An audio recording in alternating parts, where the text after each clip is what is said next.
What's going on, everybody? This is Todd. We got BFA question answer session number, I think, 8. We've got on the call here Kyle, Rochelle, and Bob. Hope everyone's doing really well. We've got a lot of people who are watching on YouTube. So today I just want to go over what people have as far as questions go, and then I want to go over some basic tips and tricks just to get you going for the weekend. Today's a good day to run your ads, by the way. In case anyone's wondering, today's a great day to run ads. Thursday through Sunday tend to perform really, really well. So hopefully we can get your questions squared away and get you set up. Sorry about the video situation here. I'm trying to figure out my webcam, my MacBook, and it's not working. So bear with me. It's just this poorly photoshopped screenshot of me. So with that, let's let you guys take the floor and let someone just kind of call out with some questions, see if I can't help with anything to start out with.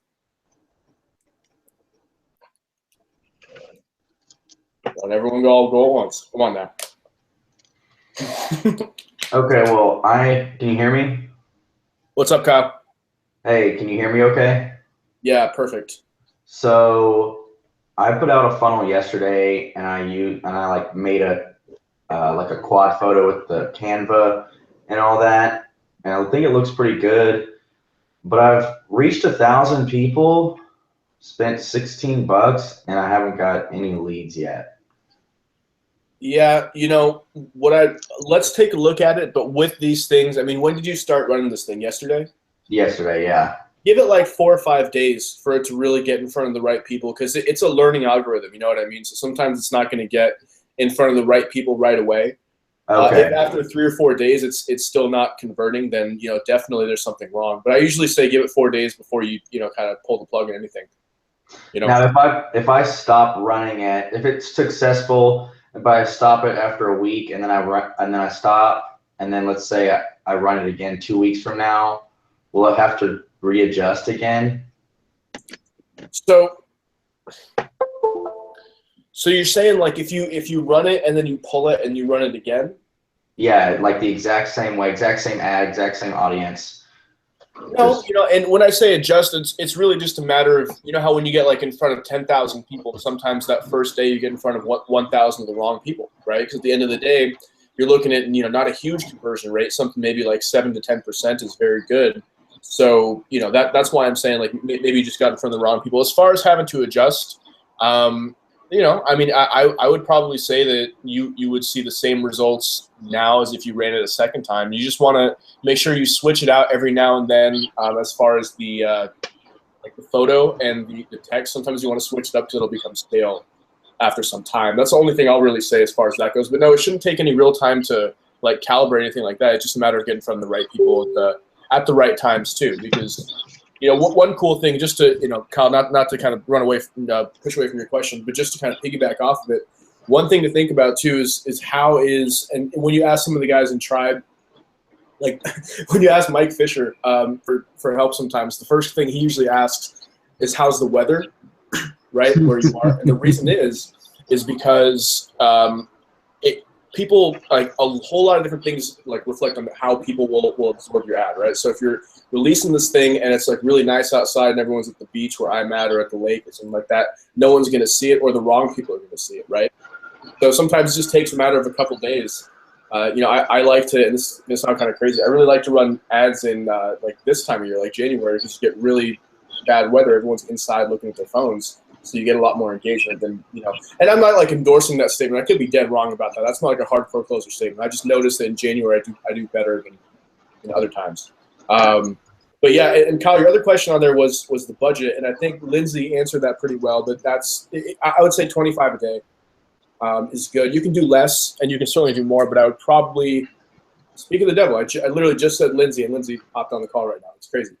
But yeah, 25 a day I think is probably good. Okay. Cool. So I think one other question that came in here before we got started was from Bob about his funnel, or his landing page anyways. I'll go ahead and share my screen. I'll take a look at that right now for you guys. Bob, are you in attendance? Yes, sir. I sure am. Can you hear me? Fantastic, man. Okay, very cool. I targeted a different market for this one. and market in Texas, in Lubbock, Texas, which has got the highest health insurance rates in Texas by far. They've gone up almost 300%. And so I targeted that market, and those are the ones that I'm targeting, age 35 to 55, which work well for this industry. It's also open enrollment time, so it's kind of the hot time for this ad. That's the reason I did it. Very cool. Okay, good. And how did it perform so far, as far as engagements, clicks, and leads? The audience was 850 total over a 4-day period, the last 4 days, and I got 1 lead out of it. Okay. You said the audience 850 saw it. Okay. Oh, okay. I got you. So 850 people saw it. How much were you putting behind it each day? $5. I was just testing it, trying to see where it's at, because Gotcha. the market is only the market size is only 240,000 people.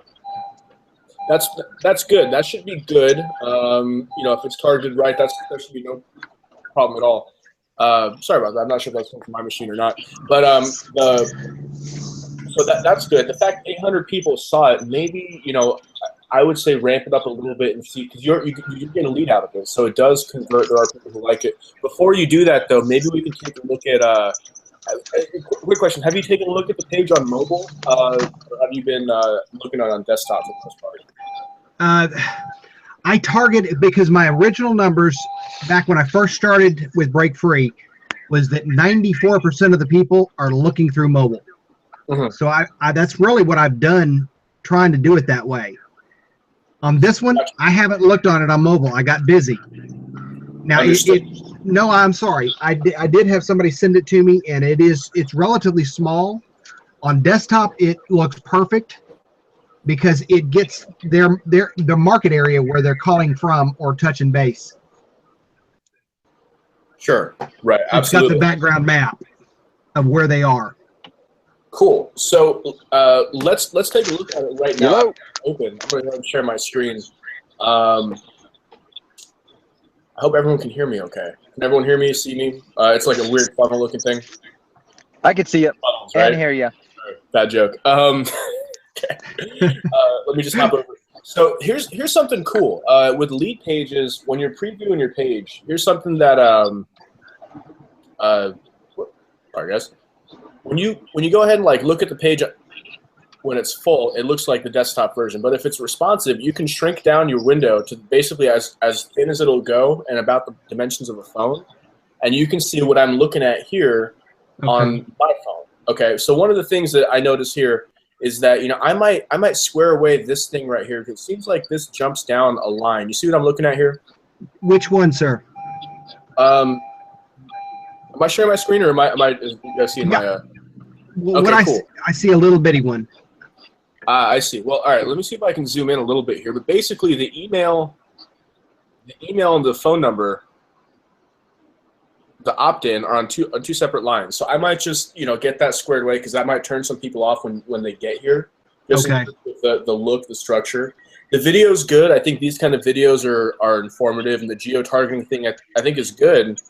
So I would probably just focus on this, maybe get this thing just in line, and then run it with a little bit more money and see if more leads come in. And if not, revisit it, and maybe there are some more things we can tweak on this page. But when you're and here's kind of something cool too. I know I'm looking at the funnel thing again because I just want to see who's on the call. But do you like geo-tracking? What's that? Do you like geo-tracking? I think it's cool. I mean, it's some people, you get mixed results of, I think that, for example, in for this, it kind of caught me off guard, which I was like, oh, cool. He said in Marietta. But, I think it's, if it works, here's my whole thing about that. Because it's like, what I like and what the market likes are two different things, right? So if it works, if it converts, keep doing it. It doesn't matter how silly it is. You could put a picture of a cow's head, like a cartoon cow, in every funnel, and it gets you twice as many leads. I say download as many as you can, and I'm dead serious about that. So, yeah, I know it's kind of a non-answer whether I like it or not, but that's kind of what I'll say about that. But here's something cool just to take a look at here. When you're looking at your Mine ads manager. Okay. So I want to go down to this. I posted a video about this yesterday. I'm not going to go over it too much. I just wanted to show a couple cool things here. You can kind of see where the stopgap happens when you combine your analytics page from like lead pages, for example, to sorry, not combine, compare your lead pages analytics to your ads manager analytics. What I'm saying about that is, let's say you've got, and this is not for the same funnel. This, in fact, I stopped using lead pages and got a new lead pages account just so I could help you guys out when you have questions, show you some videos. But this one right here, for example, if this thing says that you have 386 people who visit, which basically corresponds to this number, the click-through, the conversions, right? When that comes in, if you only have 9 opt-ins out of 386 that click through, a 2.3 conversion rate, some people say that's really low, and I think that kind of is, and it's more of a testament to how my market works, right? I know that there are people, especially in the tribe, there's someone named Christy Berryhill. I'm not sure if I'm butchering her name, but she has like a 7% conversion rate, sometimes higher, and I think that's really good. Mine's low because I just stitched this thing together as quickly as I could to show you that it can be done within an hour. But you can see where things are falling apart here, because if you've got a ton of for example, engagement but no click-throughs, the problem is with your ad, right? It's with your post, it's with something that they're seeing on the front end. If you've got a good amount of click-throughs but no conversions, it could be a targeting problem, or it could be a it could be just a problem with some minor aesthetic thing like you have here, where it's just like there's like a jump in the line or something like that. So that's how you can kind of self-diagnose what's going on. I'm not sure. Does that make sense, guys? What I'm saying is that, yeah. Okay, cool. How do you fix it? How do you fix if you have a lot of engagements but not post clicks? Do you change your pictures up? Is it maybe the picture that's not drawing the people in? Yeah. So the question is, sorry, that was kind of loud. I apologize. We got a microphone thing. The question is, how do we fix that problem if we have a lot of engagement, like it's being shown to a good amount of people, but nobody's clicking on it? There's 2 ways to do it, right? And there's two different problems that could be going on. One is, the targeting, right? Is the audience built out properly? Are you, going too wide geographically? Are there too many people? Are you going too narrow? That's one thing. And I think there's a good amount on audience in the courses, but I can definitely go over and show a couple of my audience. So there's very simple to very broad and very complex ones. So that's one thing. And the second one is that it could be the ad itself. So you might be hitting the right people, but it could be that the copy doesn't look good. It could be that your call to action really isn't super strong. The headline might not be there. The good news is, if you're in real estate or mortgages, sorry, Bob, I know you're in insurance, but if you're in real estate or mortgages, for the most part, you just can copy Ryan's ad inside the BFA courses, and it works. And just to reiterate that one more time, I know I showed you guys this earlier this week, but I want to show it one more time, that if you copy, and even if you make like a mistake, like I did, where's West LA? My West LA homes. Okay, so like with this one right here, I feel like I'm bragging at this point, but this one I got 65 leads. This is, I got $1.15 per lead. I was spent like $20 a day. I spent $80 or $75 for 65 leads. And as far as the post goes, you might not be able to see it as clearly as as I do. For some reason, how can I zoom in? View zoom, right? Okay. Zoom in. Yeah, it's going to be super fuzzy. But it's just a very basic one. This one right here that Ryan runs, and I even got this part wrong, right? Because I posted this. This is supposed to be like one sentence, and I wrote like a whole paragraph because I just copied and pasted the wrong thing, and it still converted. So the point is that if you're in either real estate or mortgages, you've got a really great resource in that copy that you can just use, so you can be kind of sure that it's not the copy or the picture if it's getting engagement but not click-throughs, right? So if you're using Ryan's ad copy, then it's probably the picture or the targeting, and you can kind of narrow it down in that way. Does that make sense? Yeah. Cool. Okay. And for people who want access to that text, I think it's in the course and in the files. But if it's in neither place, let me know and I'll see what I can do. But yeah, that's kind of what I'm looking at there. And with the targeting, Rochelle, would it help if I showed you like one or two of my ad targeting things? I can't talk today. I'm sorry. Ad targeting things is not the proper technical term, but that's what we're going with. I made the changes yesterday. I posted questions about the funnel that I had. I guess my target was the entire, but I kind of narrowed it down. So I think I fixed my targeting audience. Now I need to go and fix the content and maybe the pictures. And I think that it may ruin it for me. Totally. Yeah, absolutely. But I don't know. I don't know what is appealing. Did you see the picture of the funnel yesterday? I mean, is that legit or? Yeah, it's nice. It is nice, but there's one thing you can do just when you're having a hard time finding pictures. Do you know that you can use like Facebook's ad manager to post a picture for you? Oh no, I didn't know that. Yeah, it's pretty cool. Let me show you how to do that. I guess I have to start from scratch here, which won't be a problem. Just give me 1 second. Objectives have changed. This thing, anyone who's been here for more than like 2 weeks can probably attest to this thing. Facebook Ads Manager is like the most frustrating but kind of cool thing in the world because it's useful. It's why we make the amount of money we do on ads, but they change it every 2 weeks, so I have to relearn the damn thing every time I do a video. Very true. Yeah. So I'm gonna leave the page and try to reset. Loading ad content. This is always fun. Okay, so I'm a little bit close, so let me just zoom back. Okay, so what do I want? I guess traffic. Yeah, I mean, either of these. So this is new. So when you go back in there and make your new ad this weekend, for what you guys do, which is sending it to lead pages or to lead pops, something like that, either of these two is fine. They're kind of the same thing in traffic, just for the basics, right? For the people who don't, kind of haven't done this enough times to know how you're being charged. In traffic, you're being charged per click, I think.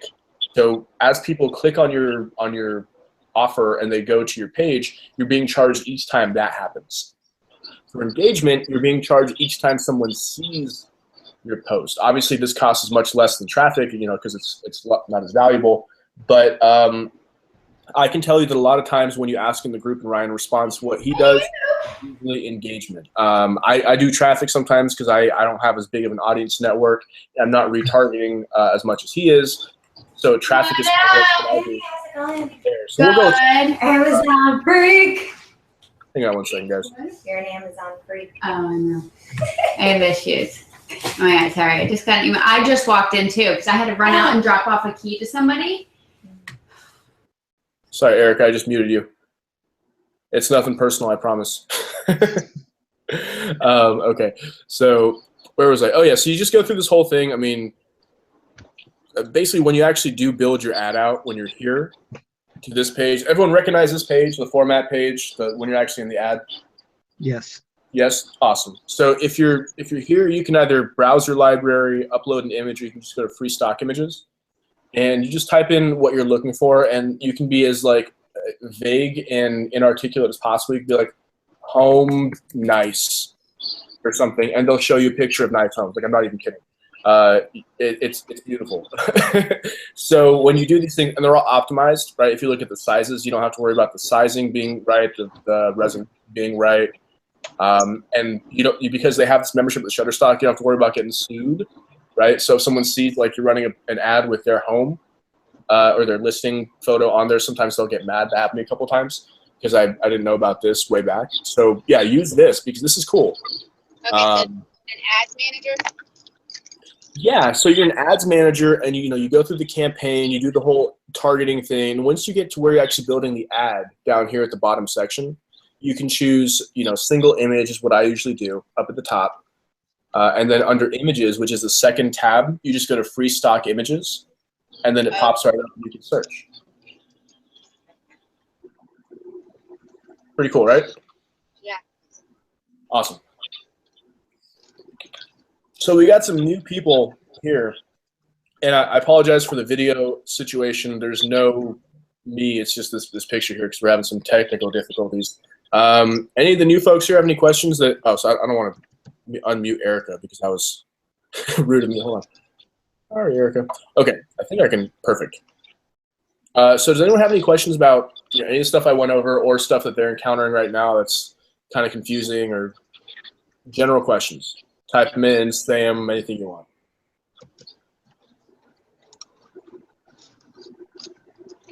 There's like 7 of you, not all of you at one time. Come on now.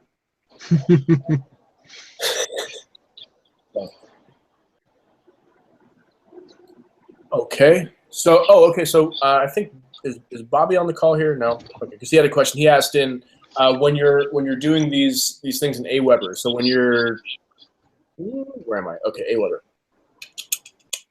Control panel. Okay. So I mean, this is not like. Obviously, I don't use Aweber because I just got this subscription again, so I can teach you guys this thing. I use a couple other systems for my own, like on the back end, but this is what we recommend you guys do because it's real easy, it's convenient. You can just hook it right up to lead pages, and you're good to go. But for Aweber, what you can do is when you set up your list. So when you go to manage list, am I even? No, I'm not. Okay. Sometimes I'll start thinking I'm sharing my screen. And I'm not sharing my screen. And I'll just be like. See me staring intently at my computer. Okay, so when you're in Aweber, when you want to create a list, you know your company name. You could do, I usually do like the name of the Facebook group that they opted into. Sometimes that's cumbersome if you have a bunch of those. But if you have like one, like Hot Homes of Temecula, which is mine, you just Hot Homes of Temecula. I mean, it's not a real website, right? It's not a thing. Company website, what I'll do is I'll buy, I didn't, so I shouldn't say like I do it all the time, but I'll buy like a domain name similar to what I'm like Hot Homes Temecula.com or something. And I'll do that and I'll get it set up. And, you have to actually like own the thing and sometimes do it. Sometimes you don't want to necessarily do this. You can get out of this by, using a different URL or something like that. But that's, just one thing right there. But the point is that when, this was the main question that he had was the sender email. So, you don't, if you're with like Keller Williams, the whole idea here is you're not really trying to hard sell them by, saying, hey, I'm in real estate, hire me. So, you're not going to do Todd@kw.com for the most part. You're probably not going to do well, you could. It's not like you can't. I wouldn't, right? So what I usually do is I'll pick something local. I have way too many email addresses because of this, but it's like $12 a year for a domain and $5 a month for an email address with Google. So it's like not a huge investment. So I don't mind doing a couple of these. But Todd@yourdomain.com, whatever it is, and then just next step and continue with that.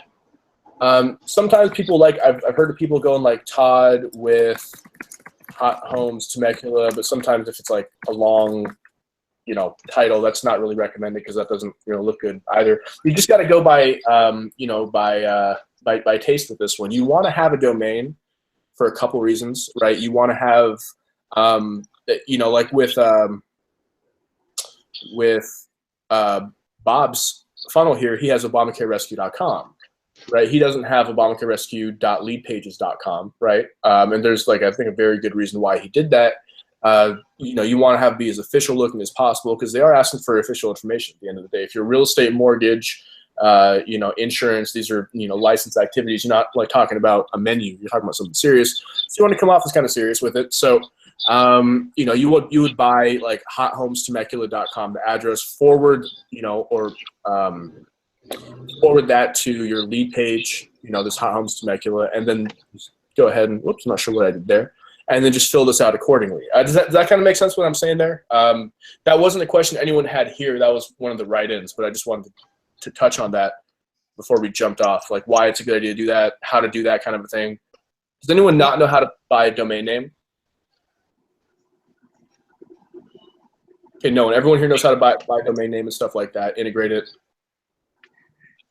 If you have a domain name, it also allows you to do different funnels under that domain. Because the one you're looking at is one of the funnels. I've got like 6 or 7 created that go under that domain. That's true. And you just have like ObamacareRescue.com / yes, sir. What the other offer is. Perfect. Yeah, exactly. So Bob's point was great. So if you have many different funnels or many different offers that you're providing in a geographic area, then or not even geographic, you go on like Hot Homes of Tennessee or Hot Homes of Virginia or something like that. You can potentially do that if you want to, and then just have / and then send each one of your funnels to that new URL where it's like, for the way he has it here is ObamacareRescue.com / open enrollment. Maybe he has something that's not open enrollment.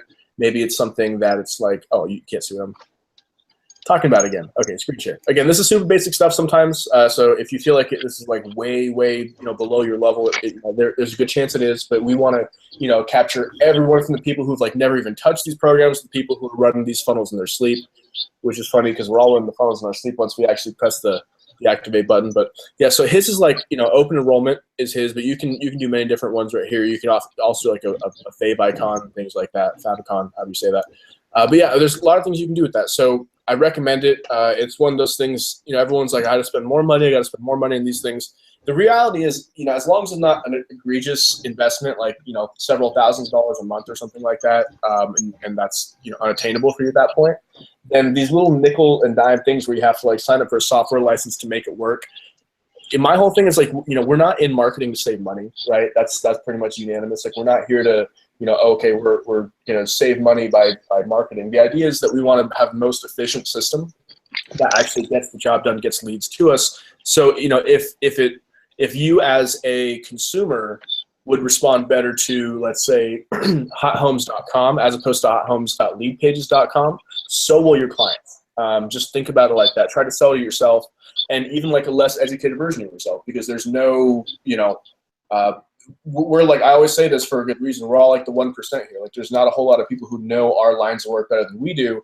So that really poisons our ability to advertise and market in many ways, because we feel like we have to sell to someone and convince someone with our level of knowledge. And that's often not the case. It's often, the easiest thing that you can say, the simplest way that you can say it is sometimes the best way to do it. And that's, like simple things like just changing the URL to something a little more manageable. Then, then I was checking some write-ins. Then you can probably get a couple more conversions too, because your people will respond better to that, and they'll feel like that's the real thing. So it's a community investment group in Alexandria. I hope that was clear. So I'm gonna go ahead and stop recording here. I'm about half an hour in, and I've probably only touched on half of your guys' questions. Anyone have anything you want me to go over here? Anything you want me to show you? Quick guide kind of a thing, just go ahead and shout it out. In the meantime, while you're doing that, I'm going to take a look at the Facebook group. Anything listed on their title? It's listed there, but it doesn't have a I'm good, Todd. You put it out exactly what I needed. I got to go correct. Just by typing it in somewhere. Perfect. Very good. Very good. By not knowing where they're so we got a question. I'm not sure if Mark's in the group here. I don't recognize everyone's face, unfortunately. But Mark DiGiovanni questioned, what tweaks would you suggest for a small home security and automation company? With any of these things, when it ties in some way to the idea of moving, right? The idea of transitioning one place to another. Sometimes people, when they move, they're going to have to sign up for a new company, things like that. There's two ways you can look at it, right? So, and again, the question, I'm just going to type it in here on the side so everyone knows like what I'm responding to, because sometimes, I'm going to answer something and talk about something like, what the hell is he talking about? So, what tweaks would I suggest for a small home security company over real estate? Okay, so, with those, with anything, like especially insurance, which is what Bob sells, and a lot of what we do. Oh, actually, Mark is here. That's funny. I didn't even recognize. I apologize, Mark. So yeah, he's the one who's asking this question about the home security thing. So I run one that emulates a little bit of what's in the BFA course, where he goes into what essentially it sells the idea of security. Right, that's what you want to do. You want to. It's never really about, and this is people who've been in this for a while know this. It's never really about the specific product. Like, and this kind of ties back into, I'm a huge fan of The Office, the TV show. And in The Office, one of the characters, he goes in. He's like, James Spader is the guy who plays the guy's name is Robert California, and he goes in. He says this whole thing like don't ever think that there's ever like a product. It's only a sale. And in many ways, he's right, because what you're really selling, like if it's a home security system that provides this level of security, or if it's a baseball bat, effectively you're promoting the same thing, right? So the idea is that you want to keep your family safe, you want to keep your family secure, The image should reflect that. You know, I don't think you necessarily want to fear monger or anything like that, because that's not the kind of people that, you know, we are. But you do want to promote the urgency of, look, every day you spend without the system is a day that you spend without this system, and that should be in and of itself a good point. That's one good funnel, and again, that's really touched on by Ryan. The other one you might want to do, you know, the other thing that you might want to do, and I got a couple questions here on the side too that I'll touch on, is, you know, if you, and the idea here isn't so much instant leads with this method. It's more of, you know, business building and like kind of market share gathering, right? But in running real estate ads almost exactly like realtors do, and connecting with them and being their go-to guy of, hey, when you do sell a house, or when you do, you know, list a home and the seller has to move somewhere else, recommend us, right? So on and so forth, and make your comment and your pitch. And if that's one way to build, you know, and again, it's not like you're going to be getting those people who you referred the realtor aren't going to convert for you, but it's one way. I always say this, and Ryan, you know, says this, I think, really well in the courses. You know, these leads are currency, right? And they're really, sure, they'll convert, and we'll make, you know, you'll make some money off the ones that are really urgent and need you, but the ones that are not, they are currency. They are ways that you can barter a position and get your foot in the door with people on your Dream 25 or Dream 100. If you don't know what that is, it's in the course, but it's the top 25 people you want to work with, but currently are not, like your target audience, right? So you can use these leads to do that and to get these, you get the ball rolling with that.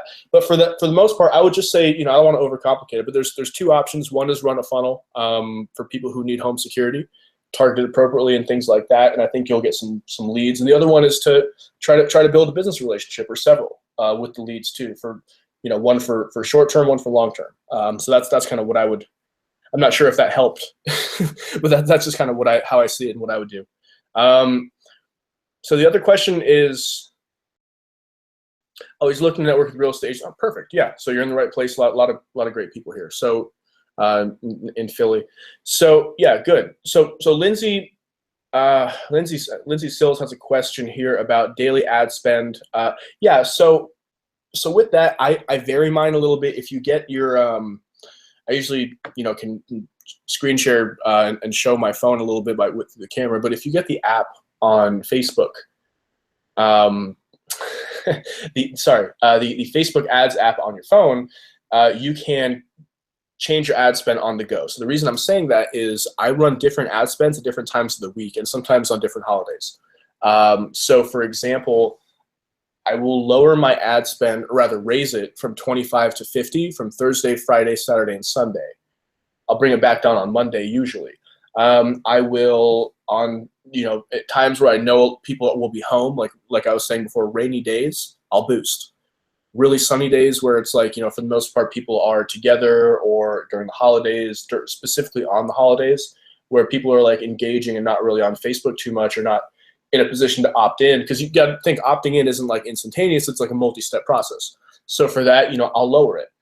But you know, it's always going to tie into market awareness. The answer to like almost all these questions, I know it's almost like a cop-out to say, but the answer to almost all these questions are use your best judgment. Because when, you know, if someone says like, oh yeah, you know, run on the weekends, and that weekend, you know, everyone is outdoors doing some, like in Temecula we have this ridiculous balloon festival. It's cool. It's not like ridiculous, but it's a balloon festival every year, and I wouldn't run you know, just like a general buyer ad that time. I'd probably run a different ad that targeted people coming in for that balloon festival, and I do it a different way. But the answer remains the same, is that the budget, it generally tends to stay around $25 a day when I do run the ad. I don't run the ad for more than like 2 weeks.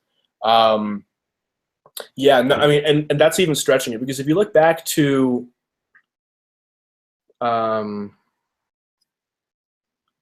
this one here. Sorry, let me just jump back here. Okay. When you look back to this one, and I'm like enormously proud of this one too, because this is one of my first ones. And it's going to be kind of hard to see, so I'll zoom in a little bit for you guys. But with this one, I didn't, you know, you can kind of see how many days it's running by the number of data points. So that's 1, 2, 3, 4, 5. So with this one, this is the one that did pretty well. I didn't run this one for more than 5 days at $20 a day, because like I was saying, you can always tell when to stop running it when this little like mountain drops off, or when this one spikes up. It's kind of hard to see here. I almost want to zoom in like exponentially closer so you guys can see what I'm talking about, because I know it's going to show up smaller for you guys than it does for me. But it's like this looks like a little carrot. I mean, it's got like different like data points on it here, where it's got, you start at 7, you go up to the top here, and you drop back down. When it drops down, that means that it's stale. That means that it's no matter how much you throw at it, it's going to be continually declining, because you've kind of maxed out on your target audience. Now you need to either change the copy, change the picture, or just maybe geographically restructure your audience. Because if you're targeting like very small communities at a time, you might want to make the shift. But generally we target cities and zip codes. Is kind of what I found. Loan officers, you can do pretty well targeting statewide, but again, the more you back out, like the farther out you back up, the more you're going to kind of see the engagement drop off.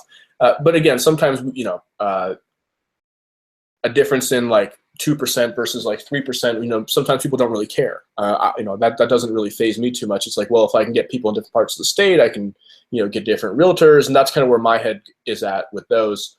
But with this thing, let me just kind of show the targeting I did for this one, just, for Rochelle's benefit and probably for a lot of other people too. This is like the most basic targeting. When this one fails, I move on to more complicated things like newlyweds, newly engaged, widowed, kind of things that'll precipitate an immediate change in living situation.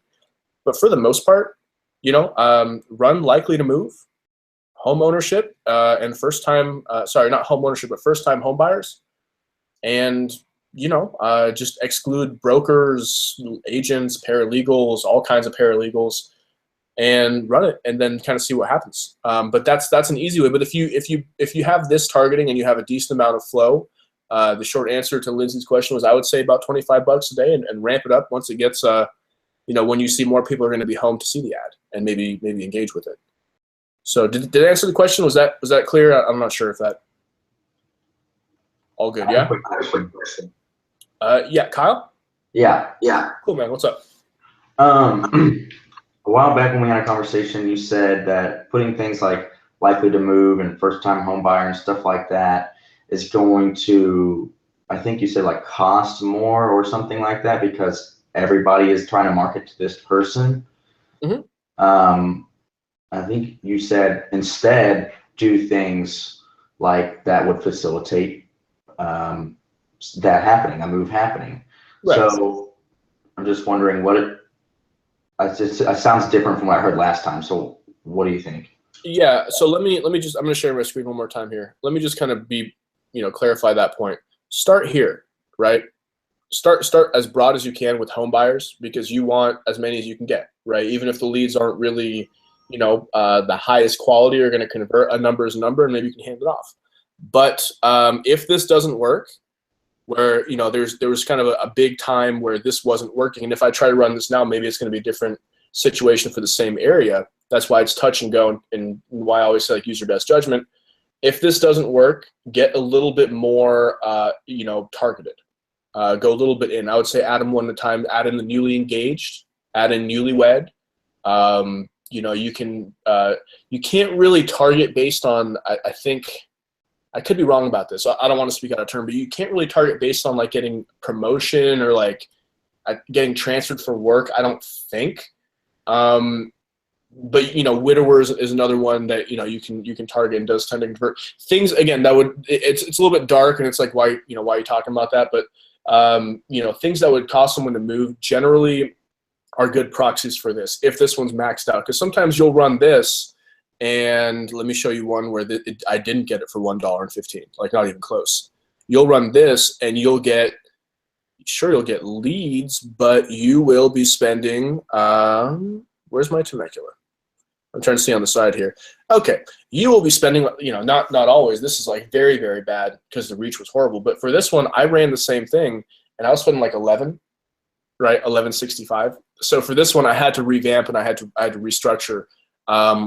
That, but yeah. I mean, with anything of these, just start with those two, and see what it gets you. Because if it gets you nothing, if it doesn't convert, if you're like not seeing anything, it's engaging but it's not converting, or it's not even engaging, you're going to probably want to go in a little bit more, because you figure that's the most common one that people are going to be using. So everyone who runs ads, especially if you're in a place like where I'm at, where there's a lot of people here, even like any large metropolitan area that people are kind of adopting this and getting more tech savvy, you're going to see a lot of people choosing that parameter, because that's the most logical parameter that you're going to choose when you're running an ad. Who do you want someone who's likely to move? Okay, so you choose that one. First-time home buyers too. So sometimes you want to supplement that, include those, but also include the other ones there. So what a good one to do if you're having a hard time converting with that basic one. Let me see if I can jump back to the previous one there. I know I'm all over the place showing these things, but I want to make sure I actually show you what it is, not just say it, but like show you what I'm looking at here. With these things, if you want to edit the targeting, like if this thing ran stale, or if this thing was, sorry, over here. I wouldn't like remove the interest that I have here, like likely my first time home buyer. I would just add to it, right? I would narrow the audience further. I would say, well, okay, new parents, probably not renters, maybe renters, expectant parents. I like demographics. If you see on the right-hand side here, for whatever reason, I've just had better luck with demographics. I'm not saying they're inherently better for any market. I'm just saying that I've had better luck with these because they tend to, for example, one way to kind of get a sense of it is if you run like new parents or expectant parents, something like that, and every lead you get in when you actually go and have a meeting with them, it's like, well, no one's pregnant, or there's no talk of children. It's like, yeah, I got a lead, but like, what the hell was I targeting? That's one thing that, I found that to be less the case with demographics than with interest, but who knows, right? That might be an interesting one too, house hunting. Like I've not tried that one. It seems like it's pretty narrow, only 22,000 people. But start with these two and then expand further as you need to. And if it's simply not working, like if you added a whole bunch of stuff, income characteristics, demographics, and you're still not getting any leads, it's a good chance it's not the targeting. It's a good chance it's probably something to do with, the photo. It could be the market itself. You might want to scale back on a certain area where everyone else is going. You want to pick a different tertiary market. But that's one thing you're going to only really figure out as you move forward. There's no, and I think Ryan made a good post about this a while back. Like there's no way to spend $25 and get it right the first time and become a millionaire and make it work. And that's by no means what anyone's even suggesting. Like I know it's not what you're saying, but it's going to take a lot of this trial and error before you figure out that, hey, this audience is like ridiculously small, or this one is, I'm excluding people that I could potentially be selling to, or things like that. So, that's one thing. So try everything, try the basic one, try the broad one, but whatever works, just keep at it. Sorry, I was reading Bob's comment here. Yeah, but find one that works. And the point of trying to find one that works and just launch in that direction. And then I think that when you find that it's converting, you have the right target and scale upward with ad spend. And then when it drops down, I would say just switch the picture out, maybe restructure the text, and then just keep it running and maybe relaunch it. You could try one of each. And see how it turns out. The beautiful thing about all this stuff is that and the horrible thing too is there's no like one distinct right answer. Sure, there's like a right way to write the ad copy. There's a right way to build the lead page, so it's really simple and converting. But every market's different. It's got its own challenges. So it's going to be like a matter of running probably a couple ads, a couple different audiences, a couple different maybe landing pages before you figure out it's like, okay, well this one's working better than this one, and you're going to move toward that. That's why there's A/B testing. But yeah, that's part of why we're here too. So, okay, so that's that one right there. Does anyone else? We have some people who left, some people who jumped on board. Does anyone have any more questions about the funnel itself? Anything we went over, clarification on stuff we went over today? Anything at all?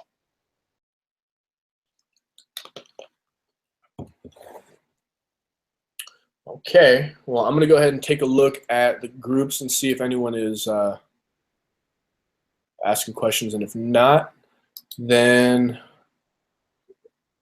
unless you guys want me to show you anything, we'll probably cut this one a little bit short and then let you start sending Lindsay and Roxanne questions about what is going on with this entourage thing, because I'm the last person to ask. I think it's awesome. I think it's really cool. I'm just not sure what it is. yeah. Okay. If that's everything, then I'll let you guys go. I appreciate y'all being on the call today, as always. I'm not sure how many more of these we're going to get to do, but I know that, whatever it is, we're going to be, still available for help and things like that. So, okay, thanks so much for coming on board, guys. Thank you, Todd. Take care, all.